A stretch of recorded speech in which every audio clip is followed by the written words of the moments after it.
स्वस्तिर्मानुषेभ्यः ऊर्ध्वं जिगातु भेषजम् शं नो अस्तु द्विपदे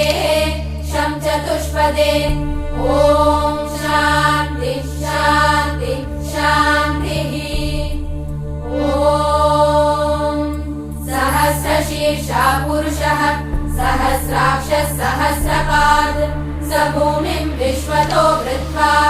अत्यतिष्ठद्दशाङ्गुलम् पुरुष एवेदगुं सर्वम् यद्भूतं यच्च भव्यम् उदामृतत्वस्येषानः यदन्नेनातिरोहति एतावानस्य महिमा अतो जायागुश्च पूरुषः।